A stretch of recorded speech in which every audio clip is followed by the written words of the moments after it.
So, Our words were different than yours, so that's even funnier. A very good evening, everybody. We are now live, coming to you from the Paul Christian Spiritualist Church on the south coast of the UK.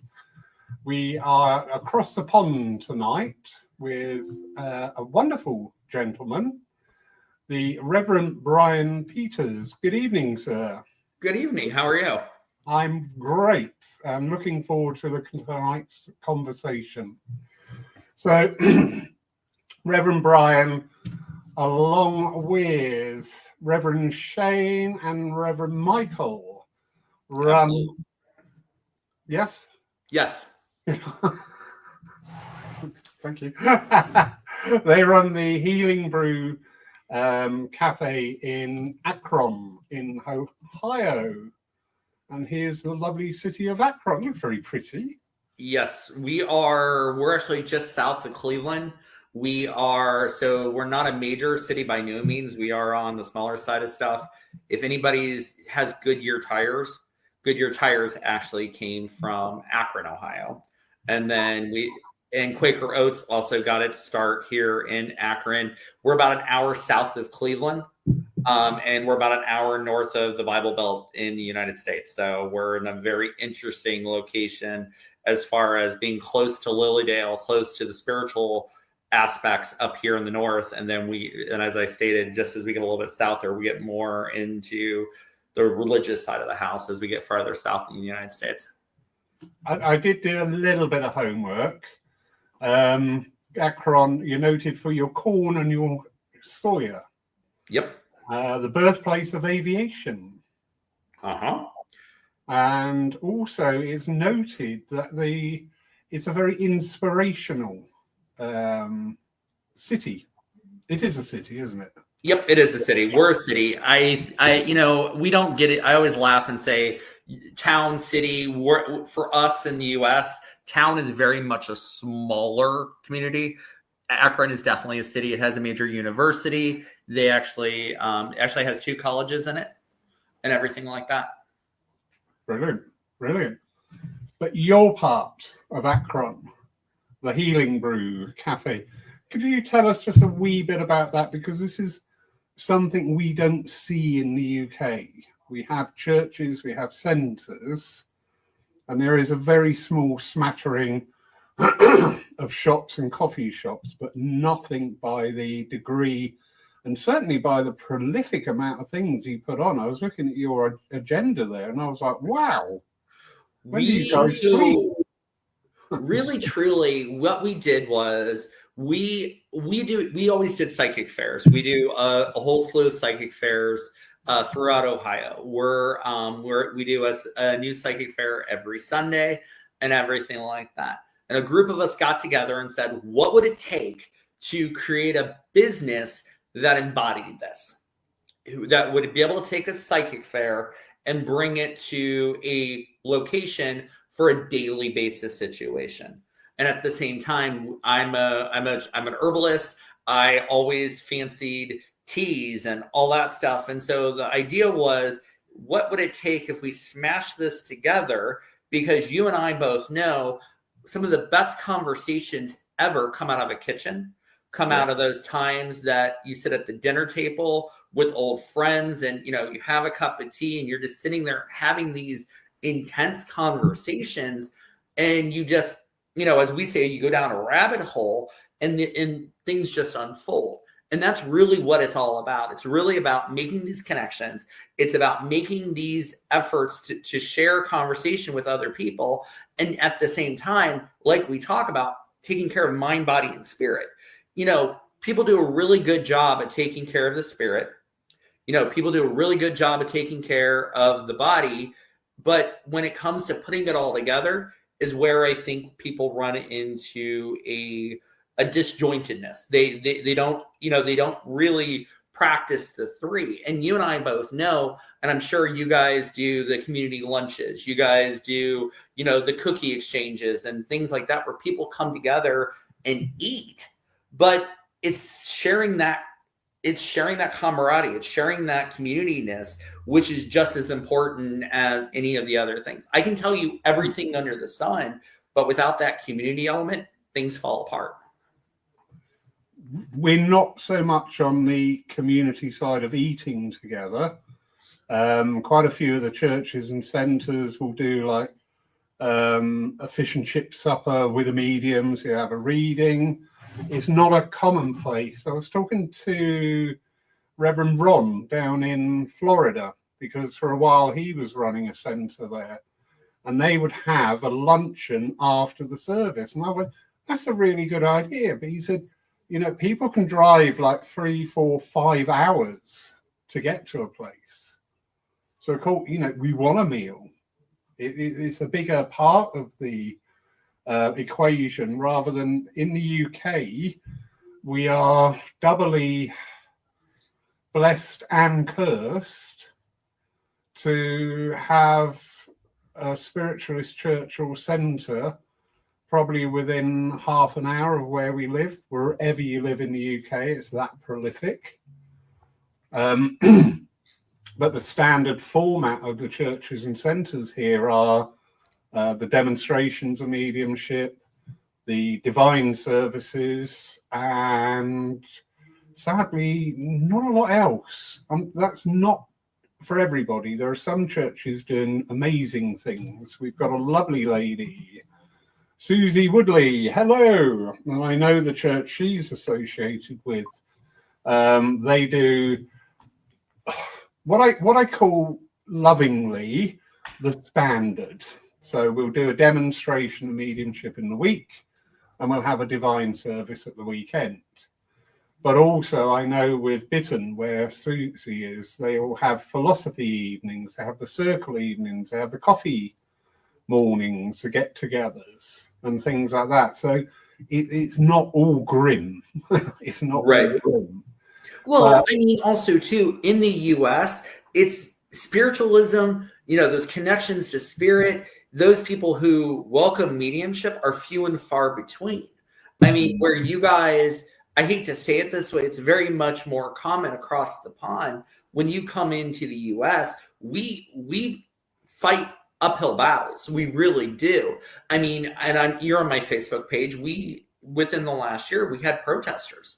We had protesters during a platform event talking how we were talking to everything under the sun than what we were talking about. So for us, it is the biggest thing for us is having a communication, having a dialogue, having a conversation. And, you know, for me to tell someone their grandma's here isn't as valuable if they think I'm just talking to a demon.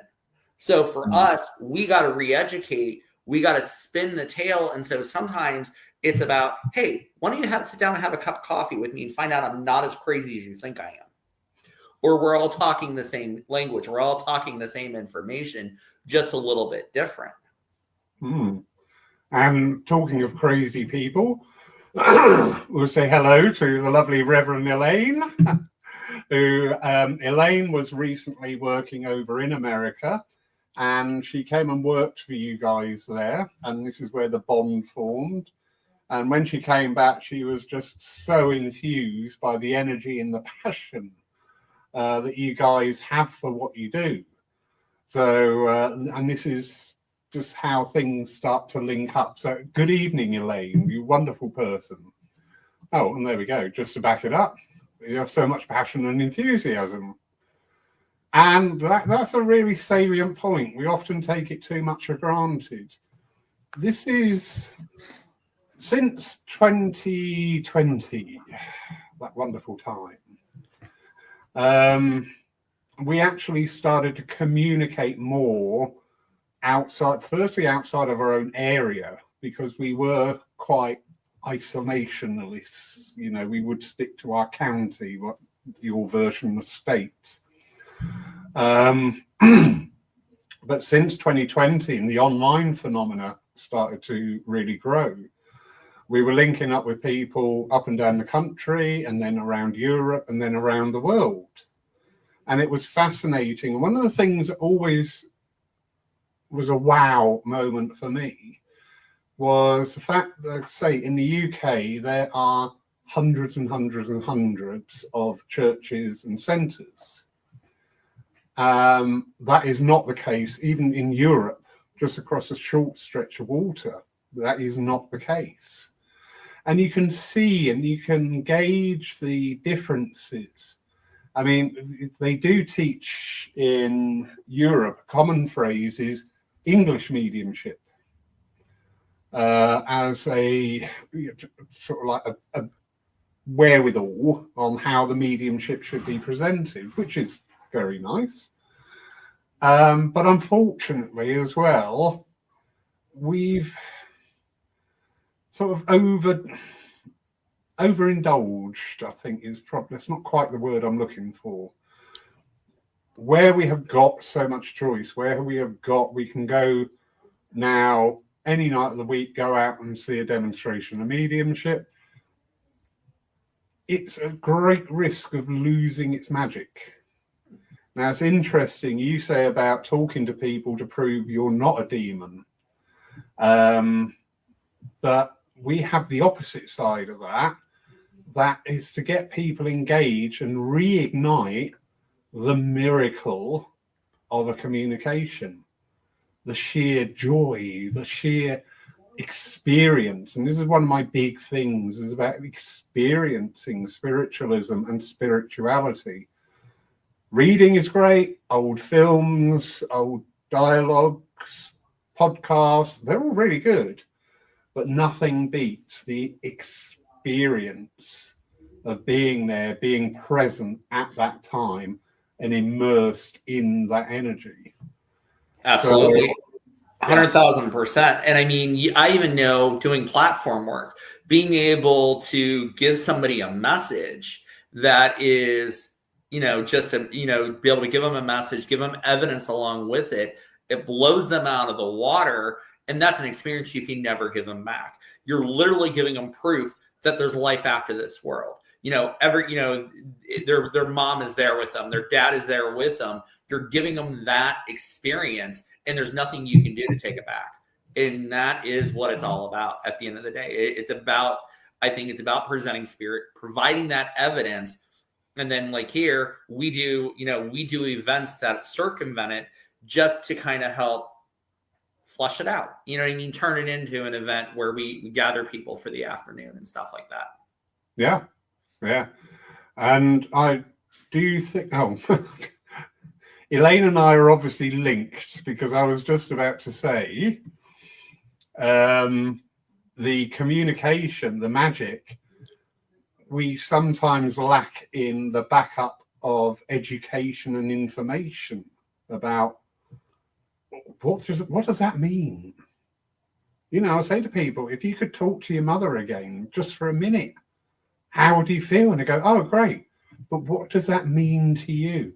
What doors, every time we have a message, to me, it's an invitation from the other world. They're just saying, hi, we're here. What are you going to do about it?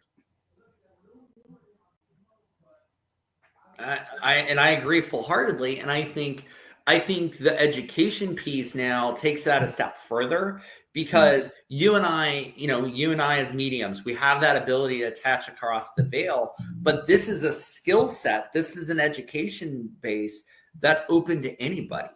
And I think that's what this is all about. As much as it's about that divine spark in every one of us that calls out to find spirit, I think that is what we're lacking in this day and age. I think so many people have so much faith in fear than anything else nowadays. They don't have faith in anything else.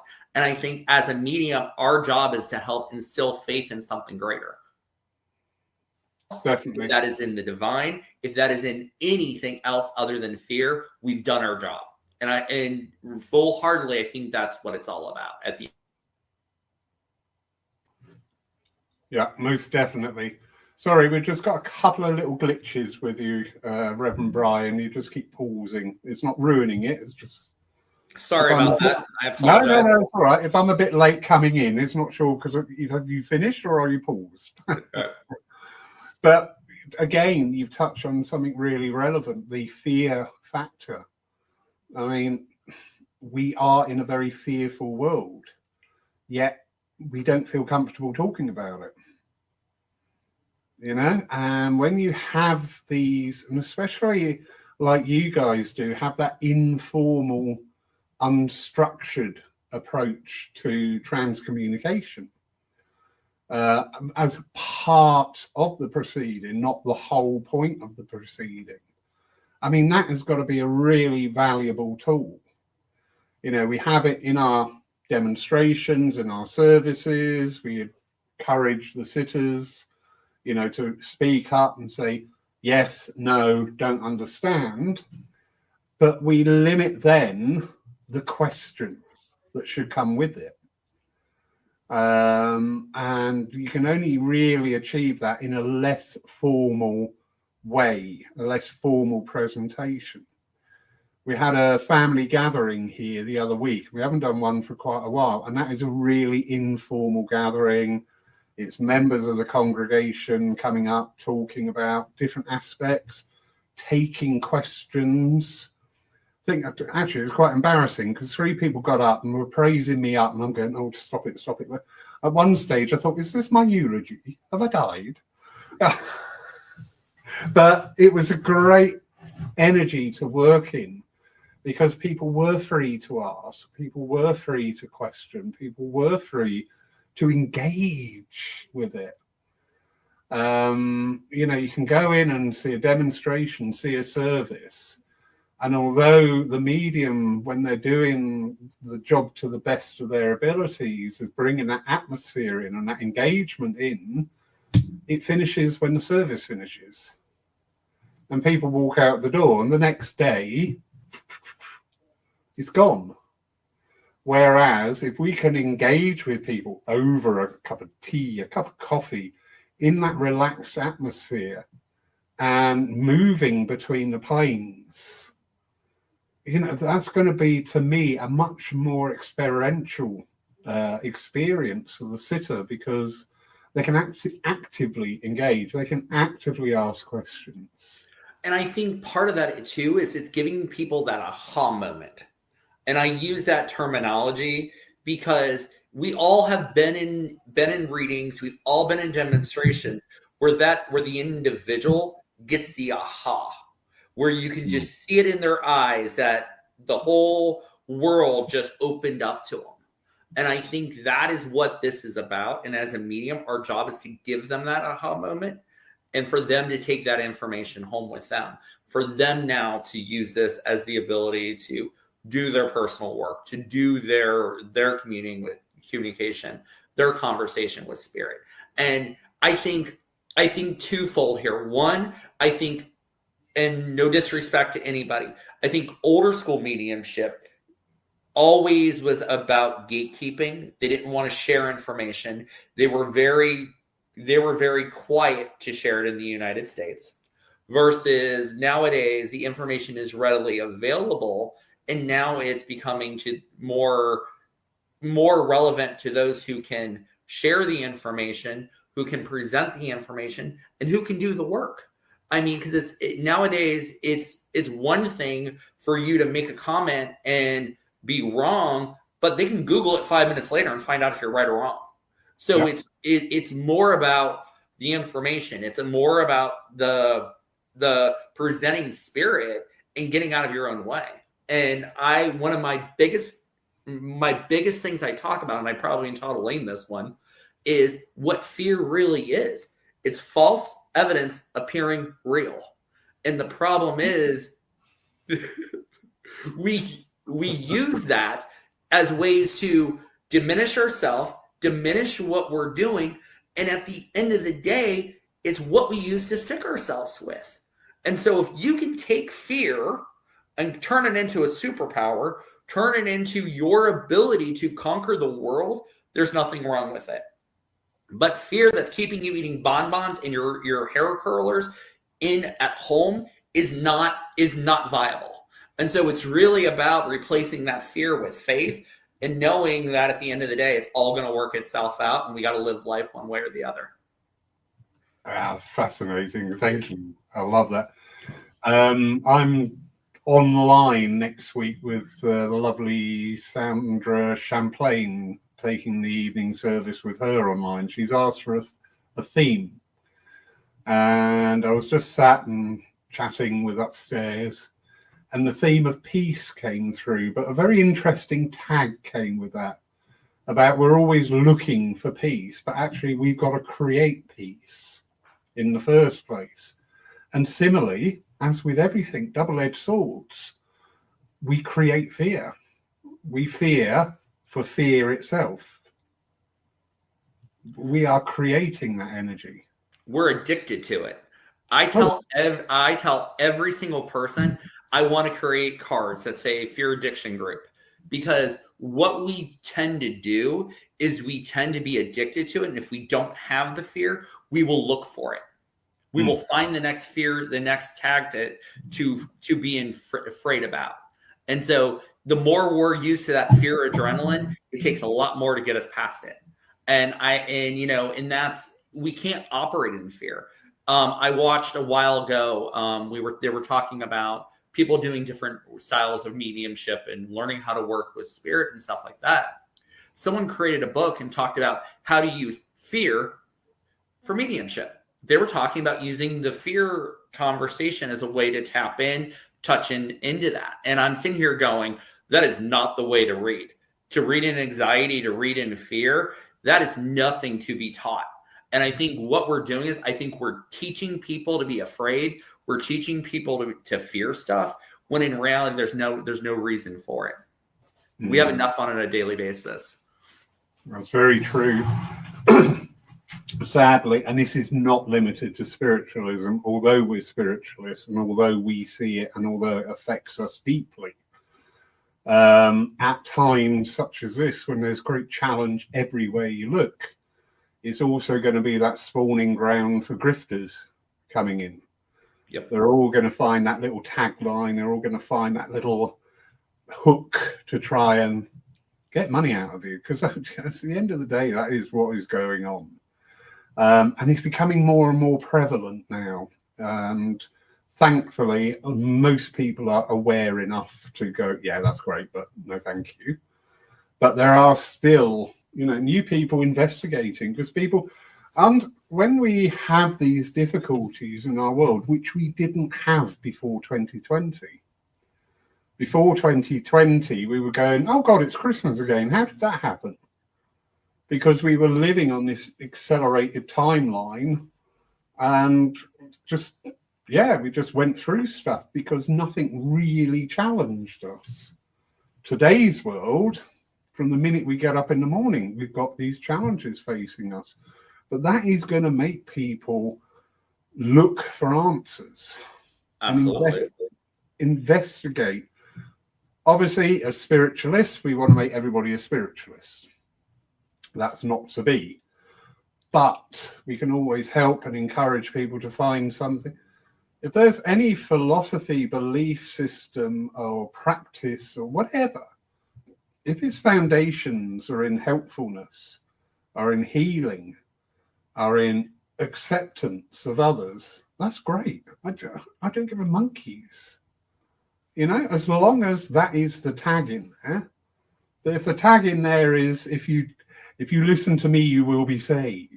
I mean, we've been hearing this. We talk about New Age, but there's no such thing as New Age. Because all these, what we've termed New Age today, is recycled, going back to the 1930s, 1940s. So it's not new at all. It's just the same thing with a new brightly coloured package. But when you go into it, you go, oh, right, here we go. Here we go. There's the catch.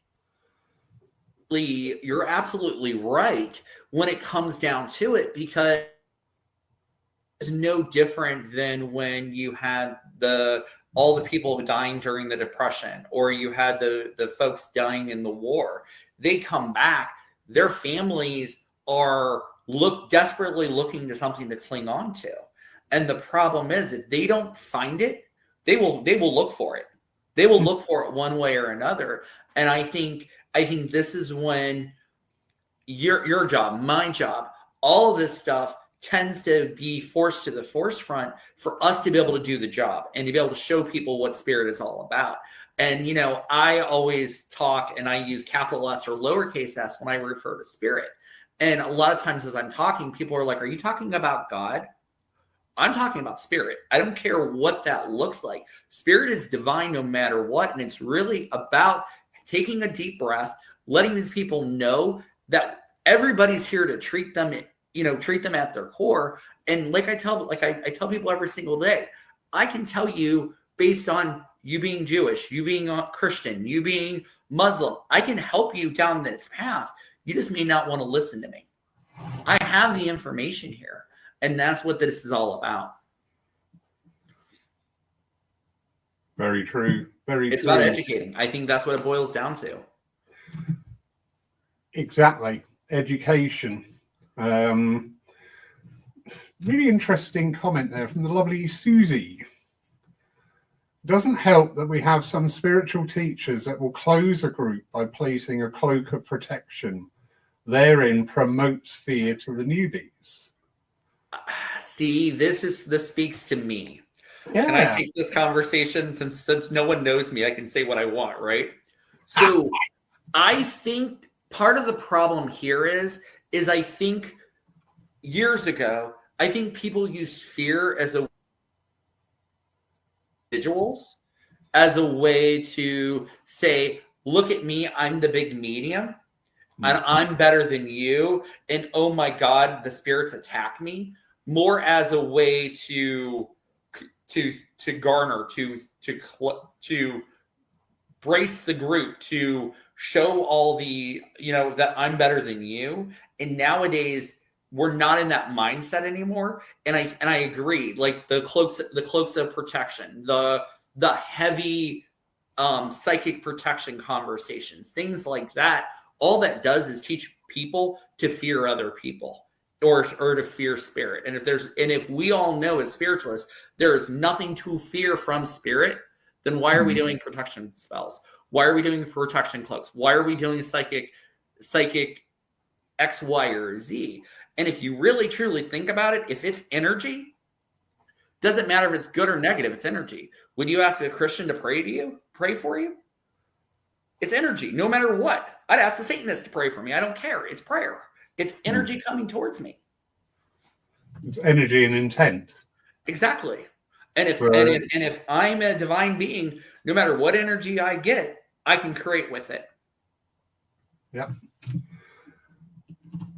Going to New Zealand. We are far flung this evening. Hello. In New Zealand, we have a small but active spiritualist community, but importantly, we have a spiritualist indigenous culture. So we can increasingly translate spiritualist philosophy into who we are as a people, and working on this in Australia too. And you guys energize and inform this work, so I always tune in. Thank you. Each of us can be a translator, taking the philosophy and delivering into public policy. And thanks for informing this work. I love that. Listen, you want to see Lawrence run away, you start saying how good I am, and that's it, I'm gone. But I love that because I always say, you know, we have a good congregation here. And again, this is not crowing or showing off. We have a good congregation here. But I know every week, each demonstrator that's invited to work here, their message in the address will probably reach 40, 50, 60%, but not the other 60, 50, 40% who aren't picking up on that. But the following week, the next demonstrator will reach those. So it's a continue. You know, we have this thing, don't we? We're looking for the answer, but there isn't the answer. Today's answer, tomorrow we might go, oh, actually, I don't think that's right. So it's this continual evolution, and it's very personal. And I don't think we ever get to the answer. We have the various epiphanies on our way, but we're continuing. It's a continual progress. and taking into account we are eternal beings. So it is this ongoing quest, and we come back here to the education. And again, if you go to an educator and you don't gel, do you know what? That's fine. That is still a lesson. I think I was reading Elaine's message actually. So part of the problem here is that I think you nailed this. We're internal beings. We're living life upon lives and all these wonderful opportunities to come back to this plane of existence from spirit. Problem is, we think this is the one opportunity to learn. We think this is the one answer. I don't think that's what this is. I think it's a culmination. I think it's multiple lives span over multiple lifetimes, multiple creationships for us to get the idea and to learn what it is. I really truly think, and I always laugh and say, I have a horrible joke. When we get to heaven, God is going to look at you and say that you chose the wrong God and I'm in another castle. At the end of the day, like the Super Mario Brothers conversation here, because you just chose the wrong one. And I don't think it's chose the wrong one as a negative. I think it's chose the wrong one for your soul's purpose and for what that is. Because I really truly think there's times we belong here to be Muslim, to learn what it's like to be a Muslim. We're here to learn what it's like to be a devout Catholic. We're called to be an evangelical and learn how to spread the word. I think they're all paths that we're all designed to be on, and I think it takes soul progression to be able to do different stuff. I think it takes soul's progression to be open to the idea of spirit. It takes soul's progression to be able to talk about past lives. I think it takes progression and, more important, education and answers. Yep, and somebody's just brought that in. Everyone's at different levels of evolution. But tell me, you are a reverend in metaphysics, is that correct? That is correct. You are. Could you give us like a simple, if possible, a simple understanding of metaphysics v spiritualism, or are they the same? In a lot of ways, they're the same. So metaphysics and spirituality, we kind of smash them together in the United States. And so the metaphysics is more of the science of, or more of the information behind it, so to speak. So because I knew you were going to throw this at me, I did a quick Google search. Metaphysics is traditionally defined as the study of being in existence, focusing on questions such as what it means for something to exist. And so what I'm going to do is, instead of telling you what it is, I thought we can show you what it is. So it goes back to the question that me and you talked about at the beginning of this. So the conversation is that the past, the present, and the future are all going on simultaneously. So what you did in your past life, what you're doing in your current life, and what you're doing in your future life all happens at once. So that's the reason why I can heal in my past life and heal this life. I can heal in this life, heal in my past life, or I can heal in my future life and heal myself today. And I think that is the part where we, as mediums, we have this unique opportunity to reach into a different timeline. We have the ability to reach into a different area and present that information. Yes, I'm weird. If people's eyes are glaring over, I apologize in advance.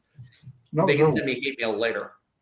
But I think I really truly think that is how we're able to do what we do and understand how that happens and understand that this information, and some people are going to say, well, that sounds like quantum theory. It is. It really, truly is. And I've always said that science can't explain. That's all it is. And at some point, they reverse. At some point, science is explaining magic. And if you want to question me on it, I can give you examples down the road. it's the whole E equals MC squared. If the human has electricity, where does that electricity go when we die? Has to go somewhere, right? Because we know based on that conversation, it's neither destroyed, is not destroyed, nor created. It's just there. So where does it go? So no, I love that. Thank you. Even my mind could grip that. The interesting thing there, when you touch on the science aspect, is that us human beings, we do have this propensity that we look for somebody to save us, or we look for somebody to blame. And it's the same sometimes in spiritualism regarding the science, because the job of the scientist is to present the facts. The job of the observer is to assimilate those facts and draw their own conclusion. But sadly, a lot of people keep saying, well, science proved it. Science hasn't proven anything. All science has done all the way along the line is they investigate a subject, they go into it in n amount of depth, and they present the conclusion. And if you're not ready or you don't want to accept that, you're going to deny it. But if you go into things with an open mind and just go, oh, okay, this is interesting. One of the things I love in spiritualism, and why I have a passion for spiritualism, is because I believe that everything we do has an evidential trail. Now, obviously, we have transcommunication, the evidential mediumship. There is the evidence. Do you understand this person? Yes. Woohoo. But even in our philosophy, certainly in our healing, and in our works, if we look for the evidence, and I'm not talking about making things fit, things will happen. We will have that continuity of thought and direction come together most gloriously. And it's up to me. Oh, that's just a coincidence. I was thinking of this address and that person happened to mention that title of that very same. Oh, it's all a coincidence. Or I can go, you know what? Thank you. That's great. I understand what's going on here to my belief system based upon my knowledge that we are all linked, we are all intertwined, everything is always and everywhere at once. And there's no surprise that you've picked up, or I've picked up off of you, who knows? I agree wholeheartedly. And I think this is an important conversation, more on the part too, of why sometimes we get a reading and it doesn't resonate with us.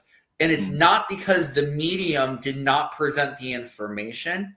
I think it's we were not in the right headspace to evaluate the evidence, or we are not willing and ready to face the evidence. And I think that's really what it boils down to. I think sometimes as a medium, our job is to hold a mirror up to people, and sometimes they don't want to look in it. And I think that's when this becomes, like I said, this is when this conversation is very relevant about the evidence, about people saying that, well, the scientists boiled this evidence down for proof. We can do the same thing, but if the person doesn't want to hear it, they're not going to hear it, no matter what the evidence is, no matter what the conversation is. And I hate to throw this out there, but it's the same thing as saying that the planet is X years old. You're going to have 25,000 conversations on how old this world actually is. You have to be in the right headspace, the right education, the right knowledge to actually use the information and actually make a decision. And I think that's what this is all about. When we're making a decision on our spiritual path, we're making evidence on our energetics moving forward at the end of the day of all this. And I think that's really what this is all about. It's allowing yourself to be able to take this information and evaluate it one way or the other, really, truly. and objectively looking at it. Because, I love a lot of readers in the U.S. will be like, you can't have a friend sit with you. I'm reading you one-on-one. I love it when a friend sits. Do you know why? They will look at them and go, that sounds exactly like you. Don't you understand that's your mom? And it's because they were able to hear it. They were able to objectively get the information versus somebody who had a notion that they were talking to grandma, or they didn't think that was who they were. And I think sometimes that's the name of the game here, is getting people in that headspace to accept the evidence. Yeah, it's really common in Dems. If it's not a sexist thing, but if you go to a couple and you go to the husband or the male partner, they're sat there going, mm.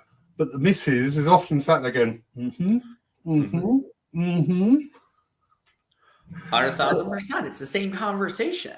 Exactly. And especially I don't even think it's the skeptics. I think it's those people who don't want to present that information.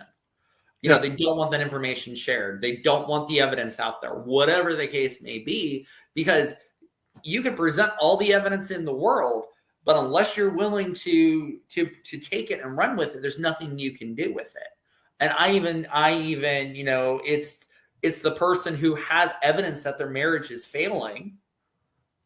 They're going to hold on to that evidence and go, you're wrong, you're wrong, you're wrong, until the last possible minute. Was the evidence wrong, or was the person wrong? Yeah. So I just recently had a very good example of that. Somebody I know, I'd given them a reading about a year ago, and I'd quoted a time, and I said, come this month, things are really going to change for you. It's going to be very liberating and very freeing. And cool, the excitement was there. Unfortunately, the month that I'd said engaged with the loss of a very close, beloved partner. And this person's, obviously in the depths of despair, which we all would be. And I was talking, and she said, but this month, you said this month was going to be liberating. And I'm like, I've got to be compassionate here. And, I can't force a thought upon there. But the thought was there of, well, you've been nursing this person for 4 years, which anybody would do. I fully get that. That is no longer part of your life. So this, again, is subjective, isn't it? We hear what we want to hear. Even Elaine said that it's perspective and perception. She's 100% right. Yeah.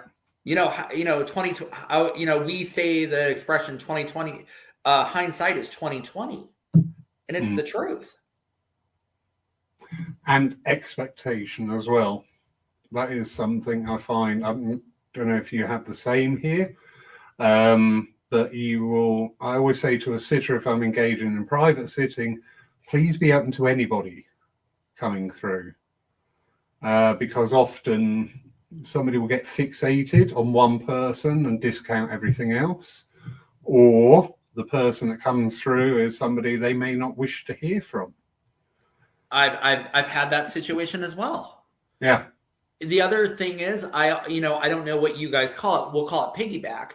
But sometimes what has to happen is that grandpa, that mom has to step forward to bring in your husband, to bring in your child, because the way this all works. And I think sometimes they just are so quick to close the door on somebody, they don't remember who's all out there. And, we talked a little bit about metaphysics here, but I joke that for a medium, we pick up the phone and we answer that question. You have a whole room full of people now talking. And then what happens is grandma can interpret for the husband. Grandma can talk. My internet's being weird right now, and I apologize. That's okay. That's okay. We're getting the gist of it. That's the main thing. So, yeah, that is really true. That is really very true. And we tend to forget, do we not, that when these people were on the earth, that we could have a discussion with them and they might actually disagree with what we say. But because we're coming through in a message, we would probably have that underlying overall experience of that person, that they're going to give me comforting words. They're going to tell me everything's all right, and they're going to tell me, you're doing really well. Whereas on the earth, they may not have said that. And when that happens, because they're expecting this comfort and expecting, just this thing to make you feel good, that you just get sage advice, that's when, well, that's not them. They wouldn't say that. And I think, well, I'm sorry. I think they might have. I think we forget ego. So when we pass, ego goes away. And I have an interesting way to explain ego. Ego is edging God out. And so if you're no longer edging God out, if you're no longer in your ego, the conversation's going to change. It has to. We're our divine self. We're our true spark. That information that comes through has to change. And I think that's where on multiple levels, we have to understand the information's going to change. And that's the name of the game here, is we have to understand that that person who was here is not the same person. They have a glimmer of it. They have a spark of that person, but whatever the case may be. And the other part of this is, I always talk about past lives here as well. If Sally was 20 other people in a past life, is she really going to hold on to all the memories of Sally? Mm-hmm. Probably not. She's going to hold on to the key facts, just enough to show who she is. That is so true. For the purpose of identification, we've got to have that essence of that person as we remember them. But then we've also got to bring in that acceptance that that person is going through a process of evolution that we can't hear in the physical. So it's a very difficult subject. I did try it a couple of times in the service, and to ask the sitter if they got a question for them. And both times, when I said, have you got, and I'd literally got that out of my mouth before the answer came in. And when I said, have you got a question? They said, well, where are they now? And this lady was saying, well, you know how much I love traveling. You want to see where I'm going because it's amazing. And I just think, wow, do you know what? That brings in this whole new vibe about this person. That just starts to flesh out what we are continually saying, that life continues, not fixed memories. We don't plant the flag and stay there forever as that. We are going to evolve, and that because that's what life is about. I mean, I talk about evolving, and people have to evolve. The problem is we forget the dinosaurs were here too. The dinosaurs did not evolve and they died. And so if people refuse to evolve, you're gonna have to die. And that's part of that conversation. And I don't mean that I don't mean that in a nasty, horrible way, but that's what happens. If you stop evolving, we stop living. Yep. It's stagnation, isn't it? And no one needs to be in stagnation. That's the name of the game here. And I think that's what hurts us the most, is staying still. It's the people who want to live 20 years ago. That doesn't help you. We need to live now. And part of metaphysics is everything is now. It's right. Everything is happening now. Problem is if you're not acknowledging everything is happening now, what happens now? Yes, it's a weird question. No, I love it. I love it because my brain is going overtime on that one. There'll be Elaine jumping in there. I must catch up, actually. Some lovely comments coming in here. get rid of excessive ego and use truth instead. Yeah. One aspect of that, I think one of the biggest threats facing spiritualism today is we're going to run out of adjectives, because every advert that I see and every post now, the wonderful, the exceptional, the multi-talented, the brilliant, this must be talking about mediums. And I'm just like, why are we worshipping a medium? I'm sorry, I'm just getting a little bit frazzled with that now. Why are we worshipping and putting this medium up on this plinth when actually it's the work and the wholeness of what we are engaged in that doesn't get a mention, because it's always about, oh, they're amazing, you can't miss this person, they're absolutely astounding. Again, it's a subjective opinion. I've chaired services where I've sat there and just thought, okay. And afterwards, people said, wasn't that amazing? And I'm going, good. I'm glad you got something out of it. Personally, I didn't. But that's fine. That's fine. It's not my club. As long as you're reaching people and doing the job, top marks to you. Maggie Baker saying, when my dad passed, it was such a shock to us all. My mum was beside herself. I found that I was angry with Mum, and she'd said that she had not loved my dad for the past 10 years. However, once he went, he was the best thing since sliced bread. I think sometimes that's why someone won't or can't take the message, because their view of them has changed. I agree with that, because I'm even going to say it this way, and Maggie, this isn't me reading you or anything like that. But if Dad was a horrible person on this earth, and now all of a sudden Dad is a divine being on the other side as a human, I may not be willing to accept that. Mm. You know what I mean? Yep. I still want to hold on to him as a horrible human being. Yep. For whatever reason, it makes me feel good, or it allows me to do my thing. Because we're not ready to make that step change. Absolutely. I get that. I absolutely get that. And I always understand that. And if anybody said I don't want to hear, that's fine. But I've just been reminded, somebody once did try to take control of my mediumship. Do you know what I mean? In a dem. When, you say something and they come back with all this cleverness and you're just like, really?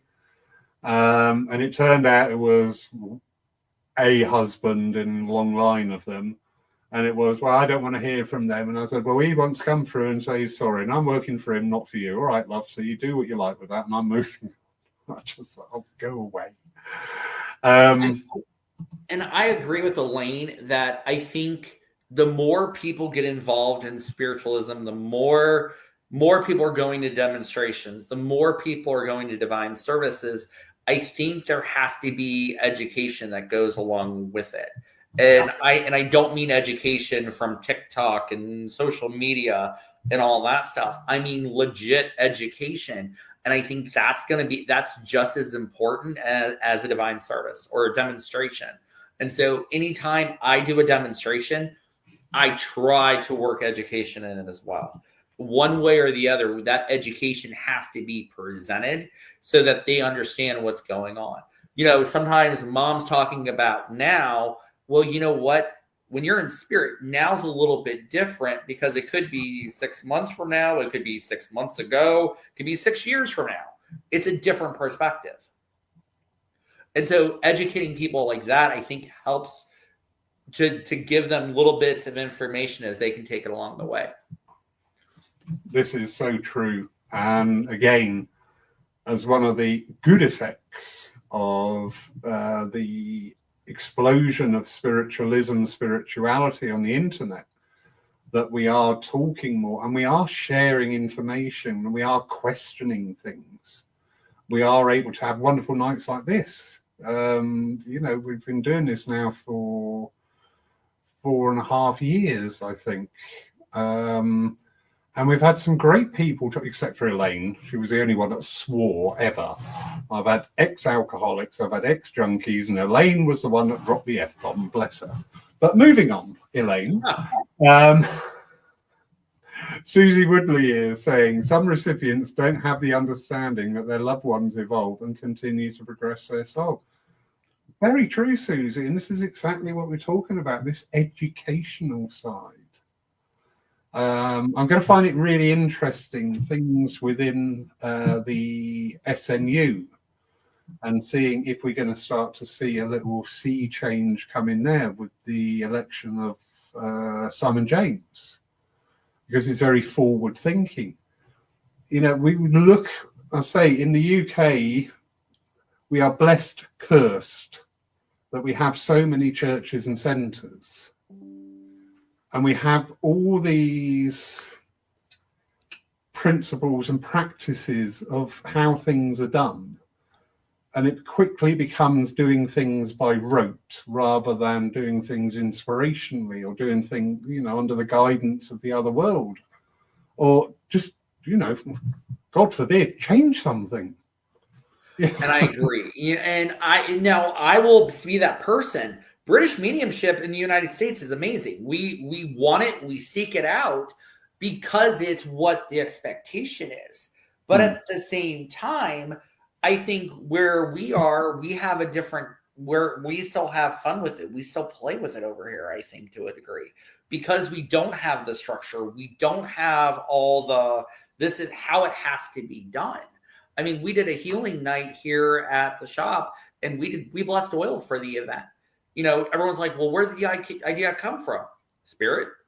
Yeah. You know what I mean? So it wasn't expected. We just did it. Yep. It's keeping that balance in as well, to be working and acknowledge that you are working under the inspiration of spirit.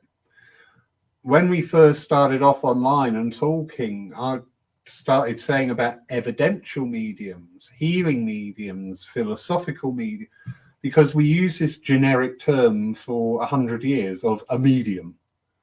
And when you say the word medium, immediately you've got somebody stood on the platform saying, I've got your mother here. But medium is just that generic term for the multitude of what we had. Our spiritual cafe here last night where we meet, very informal, round a table, cup of coffee, cake. It's always good when there's cake involved. And we were talking, and one of the participants said about they were having prophecy in early years. They knew, and it was verified, when there was going to be a passing around. And this deeply disturbed them to the point of saying, sitting there and going, I don't want it, I don't want it, I don't want it, and subjugating that. You know, again, I said, had that been evolved educationally, educated way, it's not something to be fearful of. Because we go back thousands of years, every tribe would have the elder, and that's where the people, lovely people from New Zealand are talking about Stansted Farm.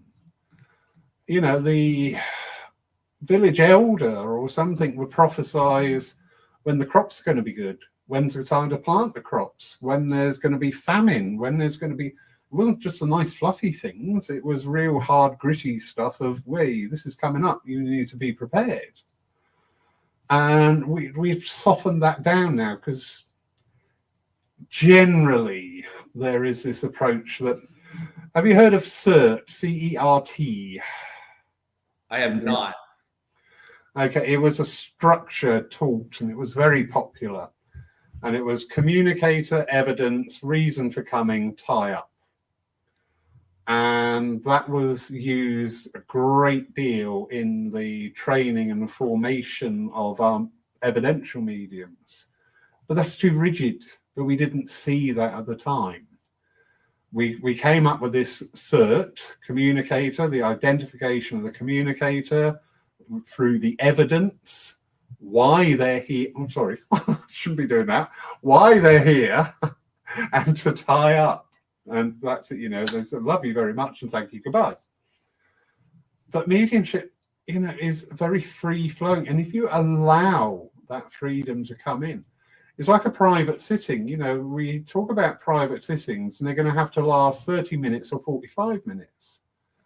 I've done sittings, and after 20 minutes, the spirit has said what they need to say for this time. We do hours in the U.S. We do hour sessions, and so we use a lot. I get out tools. We have to get tools out as part of that discussion, because for me to talk for an hour, I need something additional to talk about, because it's filling in the blanks, it's fitting in the additional information. And I think part of this, I really feel parts of this come from the demonstrations. You know, people are looking for the information and they want additional information. And I think what they're looking for is they're looking for the education. They're looking for the knowledge, not always just talking to grandma. And I think as a reader, as a medium, I think our job is to provide that education one way or another.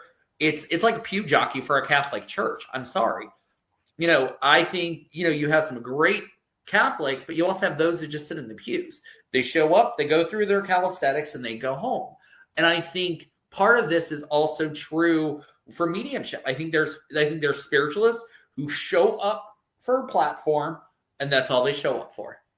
Yeah. They're not looking to do the work. They're not looking to be spiritual. They're just wanting to know what grandma has to say. And I think that's those people who are needing the service more than anything. Very true. Very true. Just sparked off quite the thing there. The lovely Elaine, very active tonight, typing very well, isn't she? She's just saying that she's going to hit me when she's next to you. You are so right, Brian. I've never laughed so much as when I work with you guys. And that really is an important thing, isn't it? Because when we can introduce that laughter, that levity, not to the point of that taking the lead role or becoming the comedian or the entertainer. But do you know what? When I work with spirit, all right, there are times the seriousness or the heaviness or whatever emotion will come through. But the majority of the time, it's one of great joy, of great levity. And why wouldn't it be? Why wouldn't it be? Mum's talking to her daughter again. You know, dad's talking to his son. Why would that be really heavy energy? It's not. It's great joy. I think it's people. I think people make it heavy. We assume it's death. We assume it's dying. We assume it's this heavy information. And I think that's when we need to change it up. And I think that's what, you know, it's a joyful time. It's a time to be, you know, it's proof there's something after this. We don't curl up in a ball and go away. Yeah. And I think that's what I think, or better yet, in the US, you still have cold readers. That's the other issue here. You have us who are doing the work, who's trying to do spirit, who's doing a service, and then you have somebody who's doing cold reading. You know, and I even know someone who took a class and were told cold reading is the best way to start. Yeah. Just for the enlightenment, because we're going to have people on here tonight and people watchers in the future who are new. So just a quick outline of what is cold reading. I knew you were going to do that to me. I know. So I'm going to use cold reading, and the easiest way to say it, and if you're watching this, and I mean no disrespect by this, is it's a magician's trick. It's a mentalist trick. It's what it literally is you're using basic canned knowledge, basic conversations to present spirit in a way. And I always use my example of the person who stands up and says, you know what, I have a male here. Does someone have a male in spirit? Oh, you know what, their name must start with an R. Does someone know a name that starts with an R? Maybe Robert. The room's hand is still up. And now you bring up the next part of the equation. Oh, by the way, I feel like they're a dad. Keeping it very generic as possible because you're blanketing a large group of people. And, you know, you never really dial it down. And that's really cold reading. Versus if you come to one of our events, or you go to a good event, the person lines right up with you and says, "Can I have your name?" And they go right to you. It's for you. It's not for the entire room. And I think that's the difference between a cold reading and a hot reading, if we want to call it that. Thank you. Thank you. Did I do a good job? You did an excellent job. Well done. Sorry, I hope I did that right. No, you did it. See, that's interesting, because that's one thing where I have various courses running here for the development of the psychic development, of mediumship development, of healing. And something people say, did I do that right? And I say, well, how do you feel? Because right in my eyes is different from yours. Did it feel right for you? Do you feel that you could embellish more on that? Do you feel that, yes, I hit that on the head? Or, because I'm more worried about stepping on toes and saying something I shouldn't be saying. Listen, your friends with Elaine, she'll do that first, I'll tell you. So I have a tendency to do that. But do you know what? We need that. There's that line again between the humor and being frivolous. And there is that line about the pushing of people and their understanding, like the just offending people for the sake of it. I've seen mediums who have this wonderful, adept way of engaging the sitter, and without them really being conscious of it, they're just pushing them. They're getting them into a place where they're out of the comfort zone, but they're happy to be there. I've also seen mediums just go totally the other way and, just come out with something atrocious and go, well, it must be right, it's spirit. No, it's not spirit, mate, it's you. That's also, I'm not a big fan of people who, and I don't know how to say this and not offend people, but I'm not a fan of when somebody shoves a reading down someone's throat. When in demonstrations or a personal reading or whatever, when you're trying to force the reading, I think that is, we're not perfect. None of us are perfect.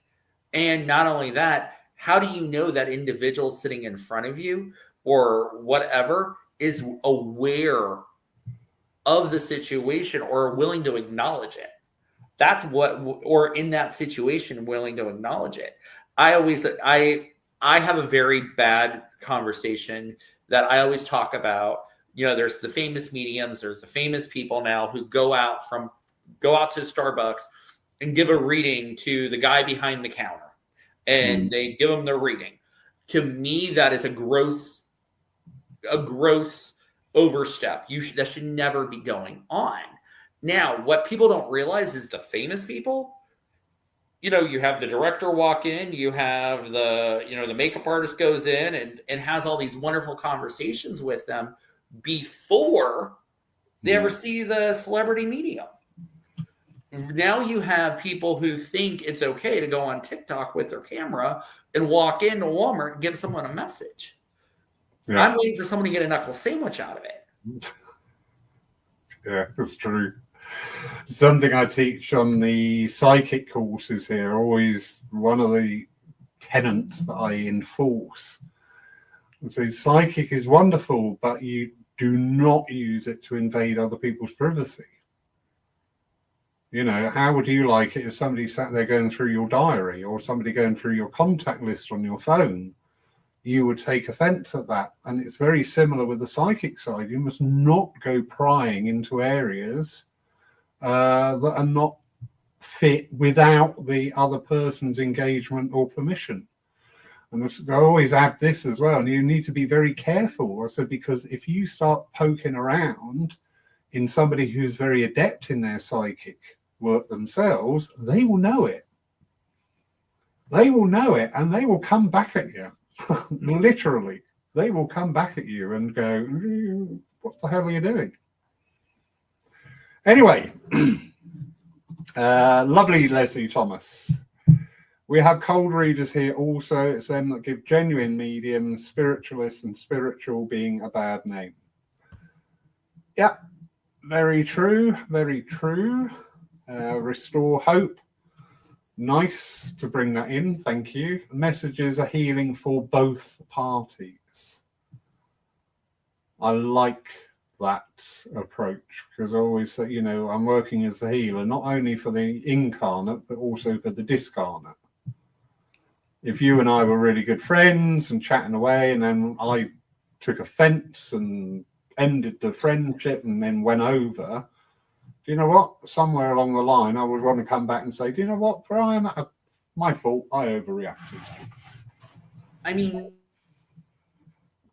it's building, it's making those connections. It's rebuilding those connections is a lot of what it is. And I think people don't always realize that. You know, if you died today, what unfinished work would you have?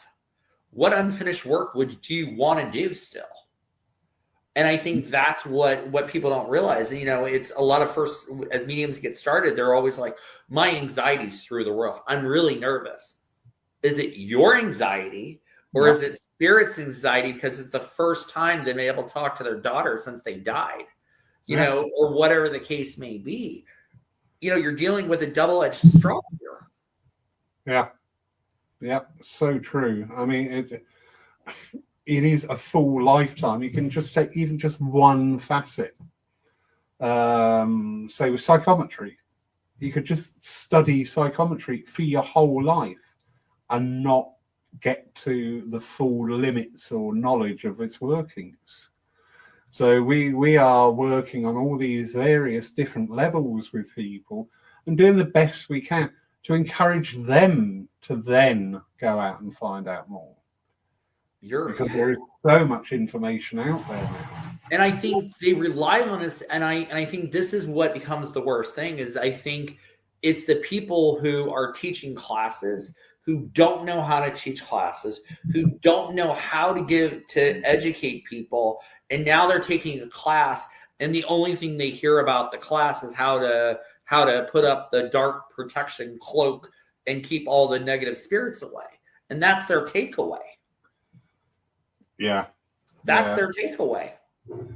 I totally agree with you there. Some person just springs to mind, started off as what I call an electronic medium, so working online. And now they are teacher, mentor, healer, spirit artist, transfiguration medium, and evidential medium. And I'm like, my goodness, you know, how much have you evolved in 48 months? Anyway, we won't go down that line because some conversations about spiritualism, people pick up on the negative stuff and it just turns the energy. Yep, absolutely. And I'm not, you know, I always tell people I'm not trying to say this is negative. I'm just saying, you have, and I think that's the reason why this, you know, everybody talks about protection with mediumship. And I'm like, if you're working with the divine, you're in the divine, why do we need protection? Do you need protection from God? And the mind is a very powerful thing. And if you go looking for something, why are you surprised that's what you find? Absolutely. Metaphysics 101, you ask and you shall receive. Yeah. And this goes back to the original conversation. Remember that fear conversation? If your anxiety is on a repeat, you're in fear. And when fear shows up, what you were afraid about shows up in your life. Did you manifest it? Did you create it? Was that your next prayer? And I'll have people sit there all day long and go, well, I didn't pray for that. What was your mantra? Your mantra was fear. Your mantra was about this happening, and it happened. Did you not ask the universe for it? Yeah. Oh, crap. Change, control your thoughts, control your reality. Yeah. Yeah. That's so true. Well, the hour and a quarter has absolutely flown by, which is absolutely wonderful. But before we go, we enjoyed our time together. Definitely. and also share a little news here. You yourself will be in the UK, we're looking at next April, was it? Yes, we are. That's the hope. So who will be coming over? Yourself? Myself, Michael will be coming over. Shane's going to come along as well. Shane does not work typically. Shane does some spirit art and stuff like that, but he probably won't work while he's overseas. You'll definitely have myself. You'll have Michael. And I noticed there was a few people inviting me over. So if anybody is interested in having me come over, like Susie, definitely would be interested in coming over that direction. I'm going to say, reach out to me or reach out to you to kind of make these connections. Yeah, definitely. I'm looking forward very much to meeting you in person. As I say, Elaine just came back and so enthused about meeting you all. So, and I think Elaine, I think it's a different energy both ways. It's getting an opportunity to see how you guys work, and then it's an opportunity to see how we work. And I was absolutely thrilled to work with Elaine in that energy. A lot of the people here at the shop are like, I'm not working with her, and I'm like, why? I'll work, because it's an opportunity to work with someone you haven't worked before.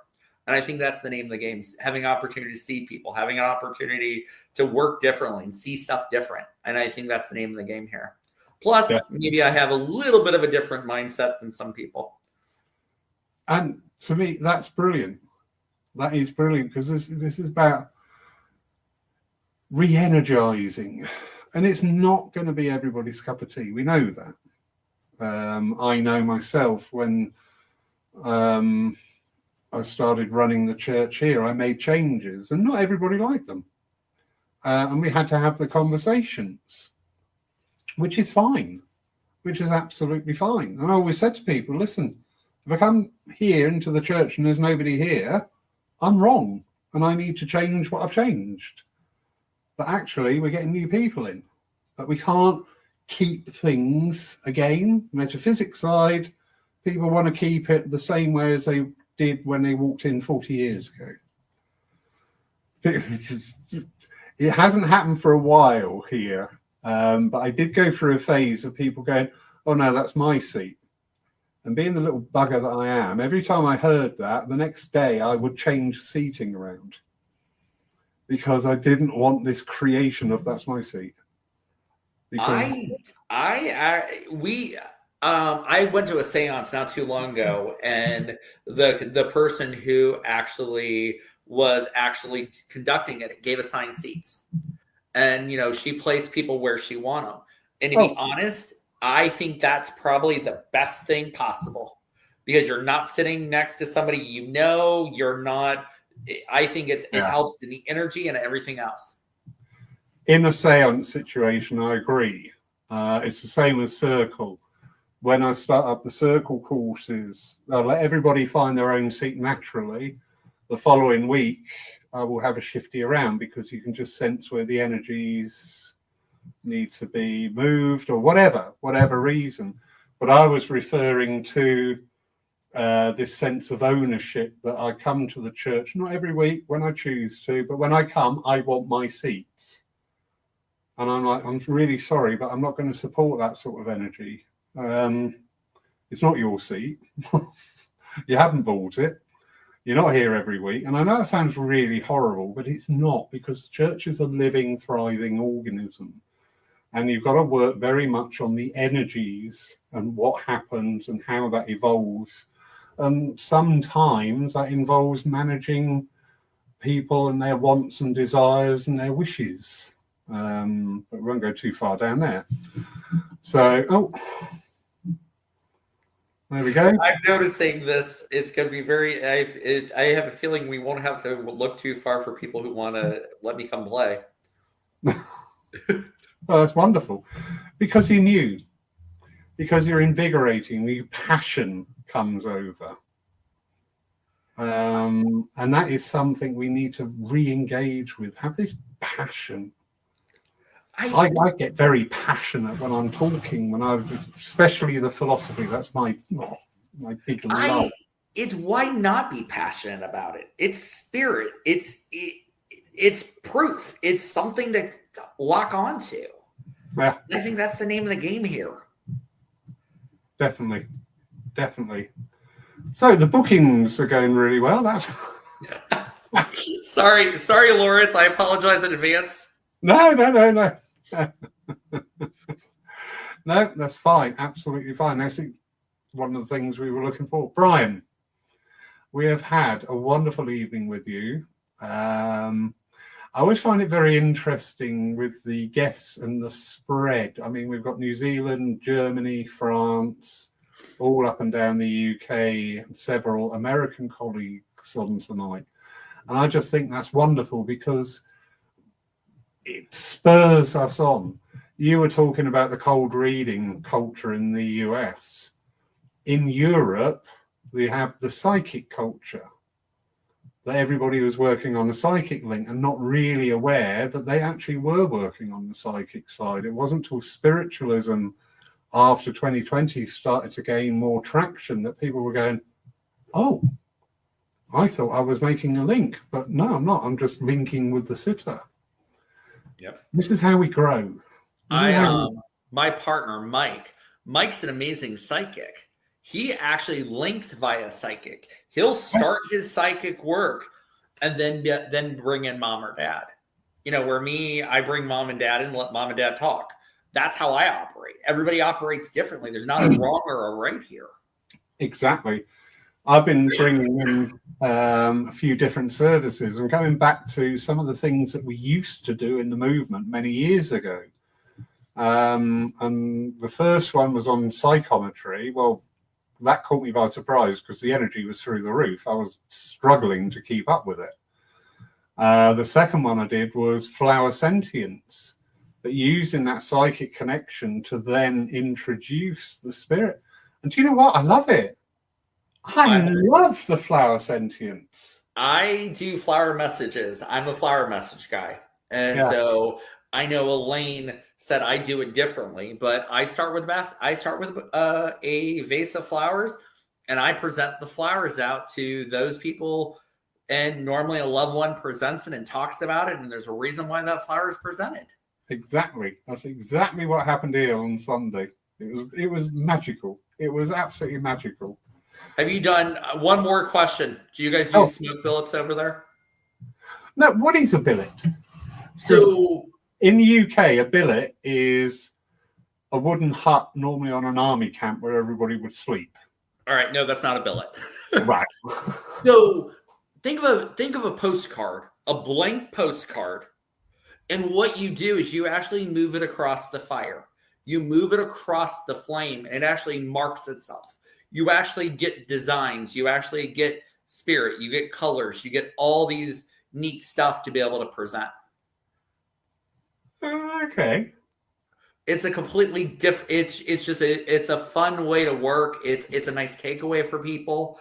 But at the same time, I've presented sonographs of someone's future grandchild or a picture of a dog, stuff like that. It's just insane. Wonderful. Because we do have over here encaustic art, which is an iron and different colored waxes. Right. Elaine had an opportunity to show me that when she was in the States. But this is simply using the smoke from a candle right on an index card. Ooh. When you see on Facebook, Paul Church mysteriously burns down, it's your fault. All right, I apologize. You don't. Okay. Side note: don't burn anyone's houses down, but you do not put it in the fire. It's right on top. Yeah, I get that. Guess what I'm going to be doing in half an hour? Brilliant. It is. I find it as humorous as all get out.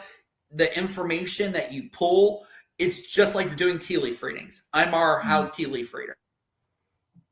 To be able to use that as a tool on platform, to be able to use it as a way to connect, it's just phenomenal. Exactly, a tool. And this is something I always emphasize in all my teaching. These are just tools. Do not put your power, your energy into, a deck of cards. Oh, it will only work if I have this deck of cards because this deck of cards is so special. I said, you're creating all these barriers. What's going to happen the day you lose your deck of cards? Is that it? You're going to have to give up? All these things are tools, and it's a great way. When we're working with mental mediumship, one of the things we need to do is to calm the mental mind. Well, if we can start doing that by sitting there with a flower and just sensing dirty hanky, that's lovely, isn't it? There's a new reading, the hanky reading. If we can start taking our physical mind and, with the flower and feeling the stem and the color but allowing that to prompt the communication, that's why it flows so much better at times. And I also like tea leaf readings. I like the smoke messages because it gives physical proof back to the sitter. Sometimes it acts as that connection for that sitter. That spirit is still here. It's that physical connection to that loved one. And, it's one thing when I say Dad's name starts with a C, and I can show you on the card it's a C, or I can show you in the teacup it's a C. It's a different aha moment. And it seems to be less of a struggle. And I'm not sure why that is. Because that is being kept quiet. We also and I'm going to blame TikTok. We have this high craze of everybody reading tarot. So you come in and we'll have a tarot reader. People want to sit down and argue the tarot. Yeah. And they want to give themselves their own reading. It's like, so why are you here then? Yeah. You're sitting with me for a different perspective. You're sitting with me to get a message.